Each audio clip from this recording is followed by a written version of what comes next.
Remarks now by Elizabeth Warren, who chairs the Congressional Oversight Panel for the Troubled Asset Relief Program, known as TARP. She discusses the government's response to the economic recession, as well as financial regulatory proposals that include the creation of a new Consumer Financial Protection Agency. This interview was conducted at a recent conference of government and business leaders hosted by Bloomberg News. It's about 25 minutes.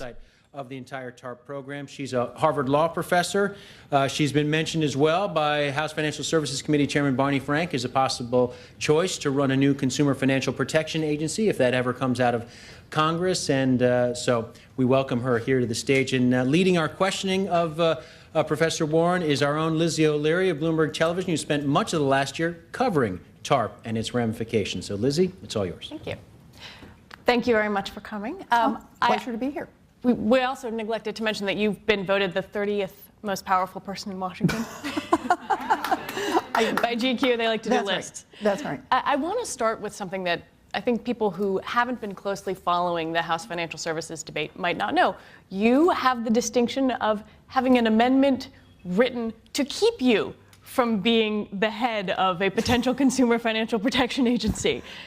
It went down. It went down. But I guess the question is, where did you get the reputation for being such a troublemaker? You know, I think I've had that reputation all my life. Ask the kids I grew up with and my older brothers. But I'm a little surprised, I have to admit, by the whole thing. You know, evidently, just saying things and saying pretty plain things that are backed up by the data is enough to make you a real troublemaker in this town. So there it is. And yet still voted powerful. Well, we'll see. Not as powerful, I should note, as the head of the American Bankers Association. Exactly right. So what do you think that says about what you've been able to accomplish with the COP? Well, I think it's a reminder that there are multiple sources of power. Obviously, the head of the American Bankers Association, who is more powerful than I am, has longstanding relationships in Washington and a huge lobbying crew, and can direct a lot of campaign contributions. I'm not saying anything that other people don't recognize. And really, all we have from the Congressional Oversight Panel is a very hardworking staff that does research-based reports. And we call it like we see it and let the devil take the hindmost on the political implications of that. And that's turned out, evidently, to have some kind of impact here in Washington. But you know, I have to say, you have to be careful about this. People want to talk about, oh, this is very powerful. GQ, are you kidding? You know, that's not a list I ever thought I was going to be on. Yeah. But more importantly, we really have to remember where we are before we start getting heady about this or all Hollywood or anything else. We keep turning out reports about how TARP money has been used and some of the profound changes that have taken place in our economy as a result of this massive intervention in the marketplace, and raising a lot of really serious issues. And right now, very little has changed. The rules are still the same as they were a year ago, despite all of our reports, despite what we've been hammering on. The very issues that brought us to the brink of disaster and caused us to pass TARP are all still there. Concentration in financial services, toxic assets on the books of the banks, the questions we've raised about the stress tests. Treasury has not answered them and has not repeated the stress tests. So, and we're already at the or 1 percentage point away, or 1/10 of a percentage point away from the stressed level of unemployment in that scenario. We're there. I mean, we've effectively busted through that. We know where we are on those numbers, and yet we haven't repeated any of that. So, you know, I appreciate the fact that lots of people want to say, whoa, that's very powerful, that GQ wants to say that. I'd rather measure that in terms of real change. Well, in terms of real change, why do you think more complete legislation hasn't come out of the relevant committees yet? Well, look, part of it let's be fair. There was a presidential election right in the middle of, as this crisis is unfolding. And I think that vastly slowed down what might have otherwise been Because a Chris Dodd was response. running for president? No. I'm talking about post-September. Everyone knew there was going to be a change of administrations. So there it was, in October and November, which would have ordinarily been the time that you start collecting the data and floating the proposals to think about how the rules need to be changed. And that didn't happen because everyone knew there would be someone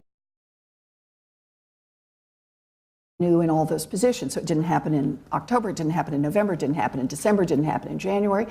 And then in February, you had a lot of new people in. And it takes a while to kind of get everything together. Also, ultimately there's this question, you have to decide what the problem is before you can decide what the answer is. There has to be a narrative to describe that problem. And I think there's been a lot of dispute over the narrative. And until we sort of get locked into the narrative, we're not going to agree on a response. What do you think it is? Well, I think this is a crisis that started one household at a time. I think it started one lousy mortgage, but also other lousy credit instruments. I think it started with a market that had shifted from a service to consumers that by and large kind of was low risk and low profit and shifted over into a tricks and traps pricing model where money was made by purporting to sell one thing and all of what the industry calls revenue enhancers were put in the back part. I think that was the start of it. I think that fed enormous risk into the system. I think those risks, rather than being dispersed, were actually aggregated, and they were autocorrelated risks, so they magnified in terms of their impact. I think that the fancy financial instruments helped that along very nicely, and we ended up at the other end with a great crisis. And when the moment came, would the government cross the threshold and support these huge financial institutions that had made profound mistakes? Would it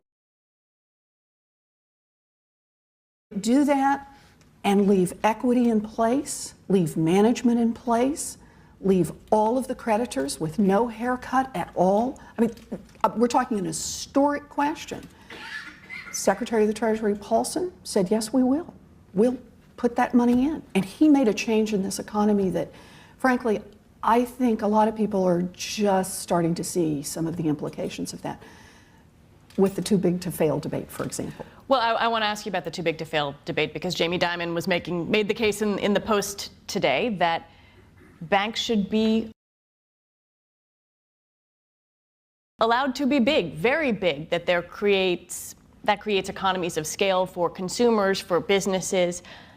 We certainly do not see in any of the plans that have been generated in Congress real disassembly of mega banks. Should that be in these bills? So I want to make 2 points about too big to fail. I think we really have a toolbox that has two kinds of tools in it. The first set of tools are what I think of as the regulation tools. And for me, this toolbox has 25 screwdrivers in it, where you can kind of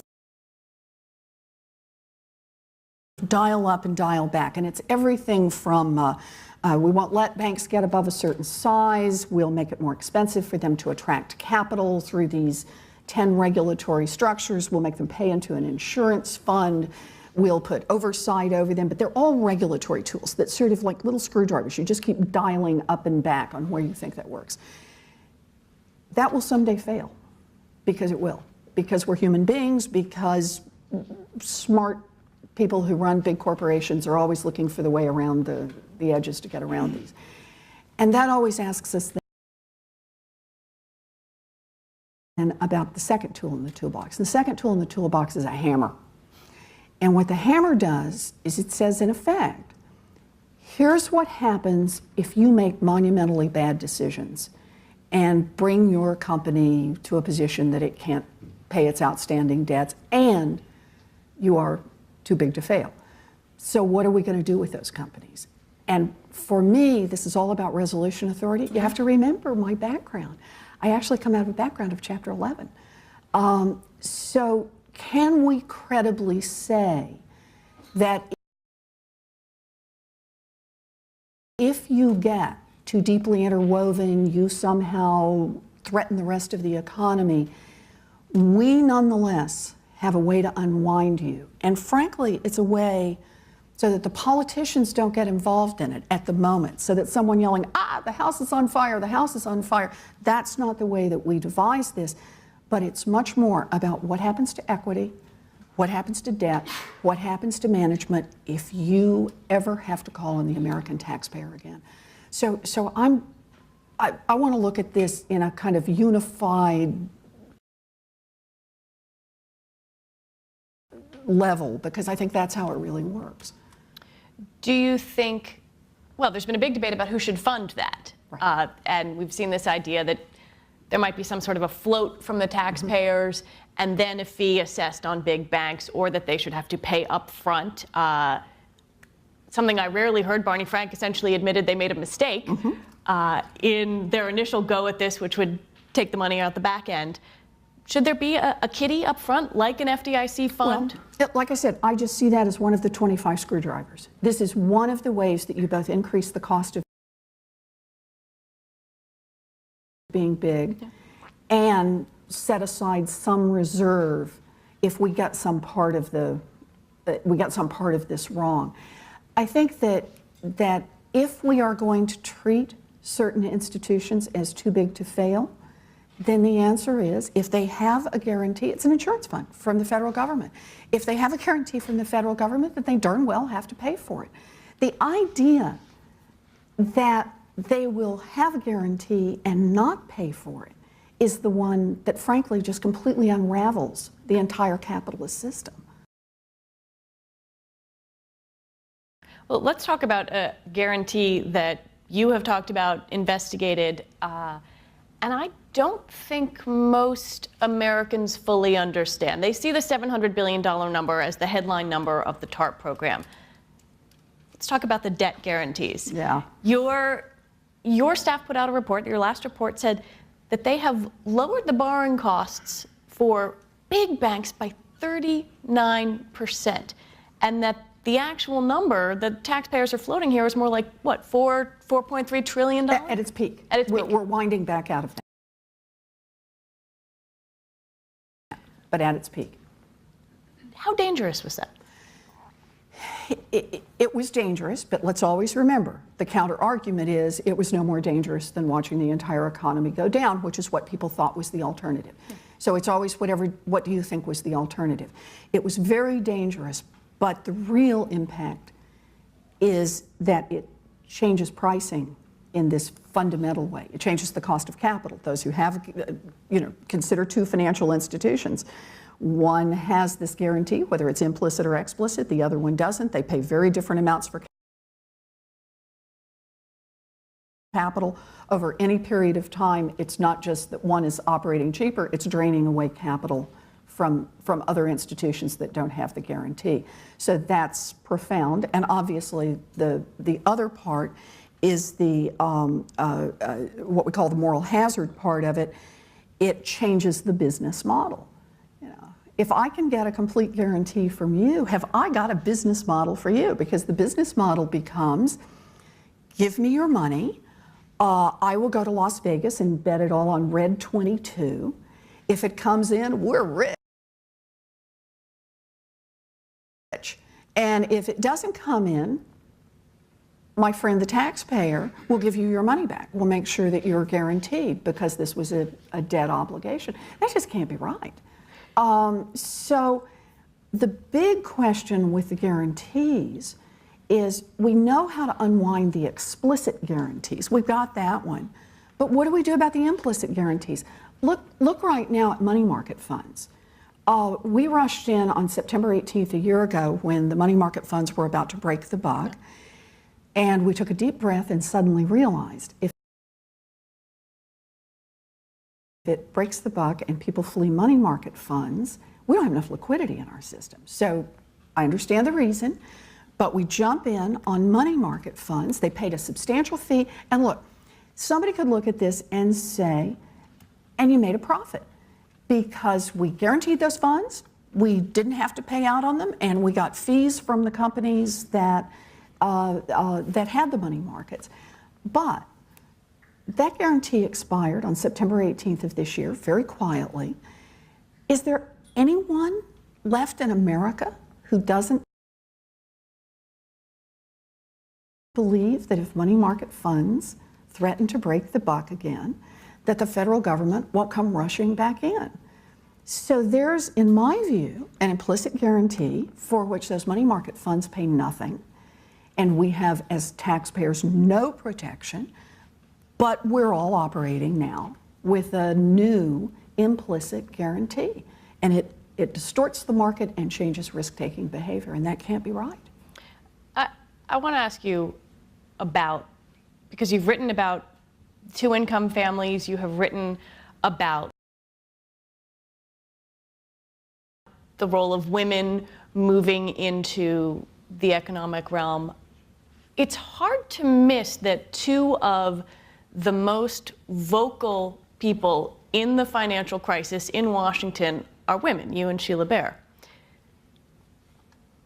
Are you Why do you saying think that women, is? Are you saying women are mouthy? I just want to make sure I'm following this Do you question. think you're viewed as mouthy women? I think we are.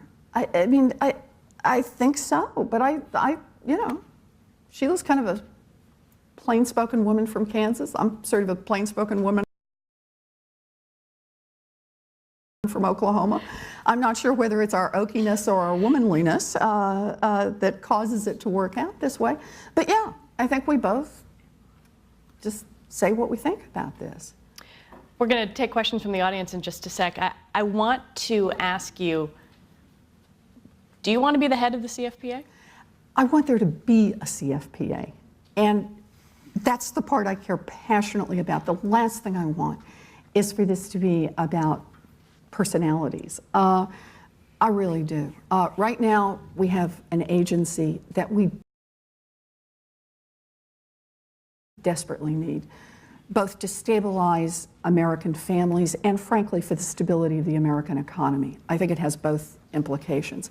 We have got to turn that market for consumer credit around and make it work better. I'm a huge believer in markets, but we need better support for this market and to take the tricks and traps pricing model out. I just want to see this agency go through. Do you think it's going to? I'm a lot more hopeful than I was before. You know, when I first started with this 2 years ago, everyone told me, you know, forget it now. The banks always win. This is back to the question you started with about Ed Yingling. They reminded me that the banks have all the money, the banks have all the lobbyists, the banks have all the influence on Capitol Hill, and they always, always, always win. And at least right in this moment, we just may have a window where that's not true. Why haven't there been restrictions on lobbying for banks taking TARP funds? We just had a story out that Citi, which owes us $45 billion, has 46 lobbyists, the most. They dispute the number. I should say that is everyone under their employ. And they say no TARP funds are used for lobbying. Everyone makes that argument, but... Yeah, excuse me.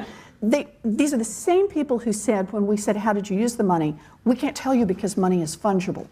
But evidently, when we're talking about lobbying, money is no longer fungible. They can tell for sure that they never used TARP money in order to lobby. All I can say about this one is this is something that I think that the Congressional Oversight Panel should have looked into, and my bipartisan panel has elected not to. Okay, I'm going to go ahead and take some questions. I think we have one over here. Go ahead. I'm Steve Bloom, I'm an attorney here in the city. I have a question for you about the CFPA. Sure. That essentially the consumer protection responsibilities are now spread to a number of agencies, and you would centralize them as one agency, and in fact transfer the people. We're going to get you a mic with, I think, a little more oomph to it. Sorry. Little better mic. I'm sorry. Thank you. Let me try it again. The CFPA is going to be a centralization of the Consumer Protection Authority that now is dispersed amongst a number of agencies. And one of the provisions in the bill would actually transfer the people from those agencies over, I believe. It seems that if the argument is that government failed to protect consumers, why is the response more government with the same people? And the second, if I may, aspect of this is that the concept of taking consumer protection laws, warranties, and transferring them over to investment products, are you concerned at all about creating unrealistic expectations in the minds of the consumers that somehow they're going to be protected at a level that probably they won't be? Well, I think the first point is, what do you really think went wrong in this marketplace from the government's point of view? What did the government do wrong? And in my view, it is a structural problem. The problem, however, is not the civil servants who, didn't know how to, what they were, how an interest rate works or what a trick looks like back on page 16. The problem was at the top, and the top is that by having multiple agencies, they competed for the business of these financial institutions. So that, for example, the OCC needed the financial institutions to come and be regulated by the OCC, and it was the financial institution's choice. And the financial institution could say, I don't like the way the OCC is regulating me. I will simply shift my charter and become a thrift and still have federal protection. Or I will decide to go to the states instead of being chartered at the federal level. That would have, and when it happened, it did have, profound economic consequences for the agency, because the agencies get as much as 85% of their budget from those they regulate. So what this really meant was the regulatory competition became a competition to regulate least. Who could offer the least protection for consumers and the most openings for those financial institutions to do whatever they basically wanted to do. That's the part that changes when you concentrate. I don't think this is about civil servants. I think this is about the overall structure. And quite frankly, that's why you have to have an independent agency. Most of the powers that we're talking about with this agency already exist. The Fed has had them for more than a decade and not used them at all. So the notion is to change away from that. The only point on the last one, sure, will expectations be higher than you can ultimately deliver? I don't know. I mean, I hope not. But what I really believe in here are fairly simple instruments that people can read and understand.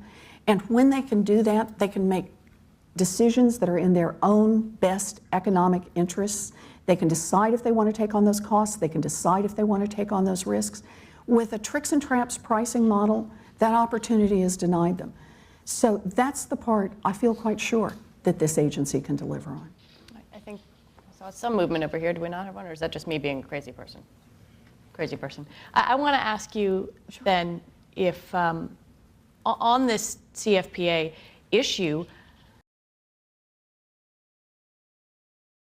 the argument is that can you separate out safety and soundness stability from the product? There's a lot of folks who say, no, you need the same regulator there. Do you think that confuses you? There are a lot of folks who say, we like the status quo just fine, and please leave it the way it is. And those folks are the banks and the current regulators. So do I think those two things can be separated? Of course they can be separated. They separate them in Canada, and they've done just fine. In fact, what happened in Canada is they were able to avert much of this crisis because they had stronger consumer financial protection.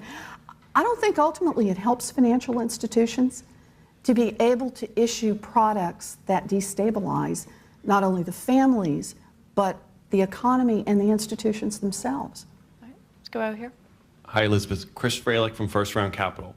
I've heard you speak before about the problem of our national debt and our deficit, and I'd just like to hear your thoughts. If you looked out 10 years, what do you think is the best case of where we might be there, and what happens in the worst case? Well, it's a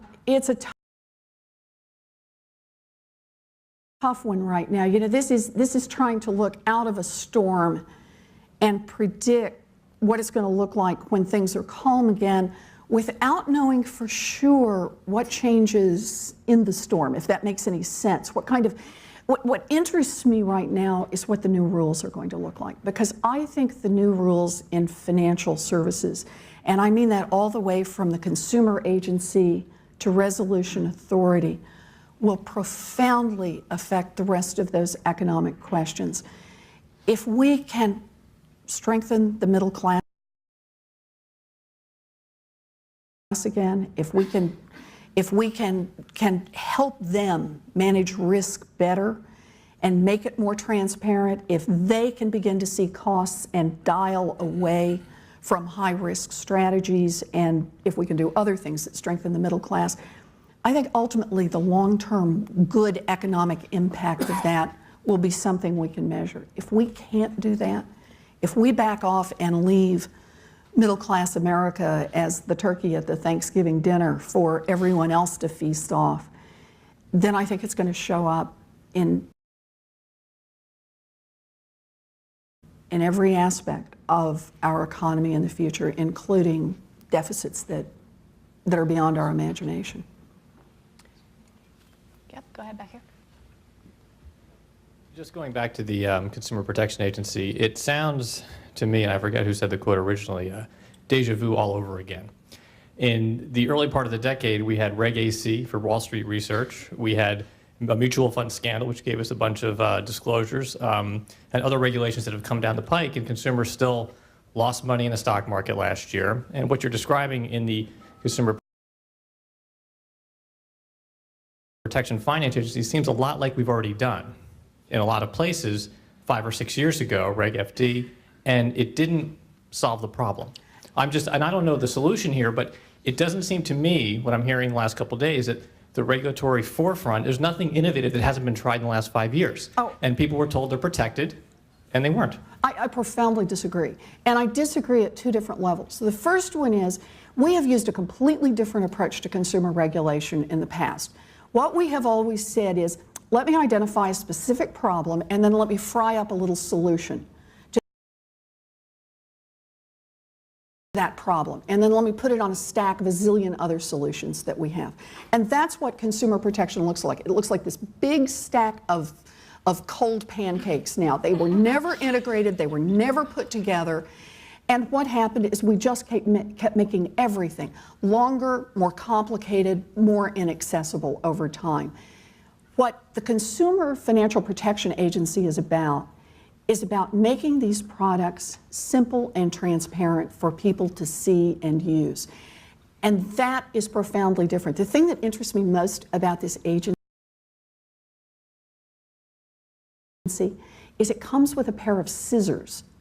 It doesn't just come with rule-making ability, it comes with the ability to say, all of those disclosures, for example, that simply provide camouflage for places to hide other tricks and traps so that no one will see them.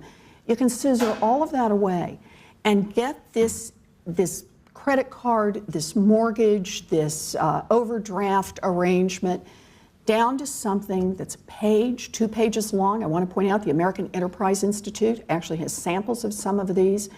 Get it down to something people can read, people can understand, and people can make better decisions for. That's a sea change. That doesn't look like anything we've tried in the past. Well, we unfortunately have to wrap up because we're out of time, but thank you so much. Thanks to Elizabeth Warren. Thank you. Such a pleasure.